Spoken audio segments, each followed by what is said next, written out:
লেবাননের হিজবুল্লাহ গোষ্ঠীর নেতা হাসান নাসরাল্লাহ বলেছেন, ইসরায়েলের সামরিক লক্ষ্য বস্তুতে রকেট ও ড্রোন হামলার প্রভাব মূল্যায়ন করবে তার সংগঠন।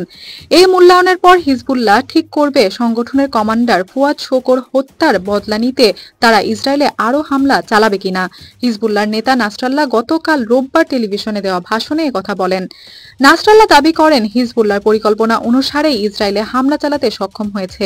হিজবুল্লাহর পক্ষ থেকে বলা হয়, গত জুলাই মাসের শেষ দিকে সংগঠনের কমান্ডার ফুয়াদ শোকর হত্যার বদলা নিতে তারা ইসরায়েলে বিপুল সংখ্যক রকেট ও ড্রোন ছুড়েন।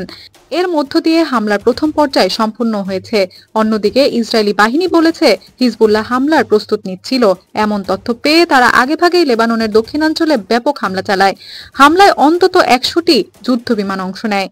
ইরান সতীর্থ হিজবুল্লাহ ও ইসরায়েলের মধ্যে স্মরণকালের মধ্যে সবচেয়ে তীব্র পাল্টাপাল্টি হামলার ঘটনা ঘটে গতকাল। এ সময় ইসরায়েলের ১১টি সামরিক ঘাঁটি ও ব্যারেক লক্ষ্য করে ৩২০টিরও বেশি কাতিউষা রকেট ছুড়েছে বলে জানায় হিজবুল্লাহ। পাশাপাশি অনেকগুলো ড্রোন হামলাও চালানো হয়েছে। ড্রোনগুলো পরিকল্পনা অনুযায়ী লক্ষ্য বস্তুতে হামলা করতে সক্ষম হয়েছে।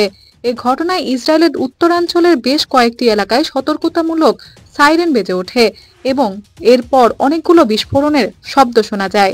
পরে প্রতিরক্ষা মন্ত্রী ইয়োভ গ্যালান পরবর্তী ৪৮ ঘন্টার জন্য ইসরায়েলে জরুরি অবস্থার ঘোষণা দেন। বন্ধ করে দেওয়া হয় দেশটির বেগুরিয়ন বিমানবন্দর। এছাড়া দেশটি জুড়ে ফ্লাইট চলাচল বিঘ্নিত হয়। এর প্রায় ১২ ঘন্টা পর হিজবুল্লাহ প্রধান নাসরাল্লাহ টেলিভিশনে ভাষণ দেন। নাসরাল্লাহ বলেন, তারা ইচ্ছাকৃতভাবেই বেসামরিক নাগরিক ও অবকাঠামোকে হামলার লক্ষ্য বস্তু করা থেকে বিরত ছিল। এর মধ্যে তেল আবিবের বেন গুরিয়ন বিমানবন্দরও ছিল।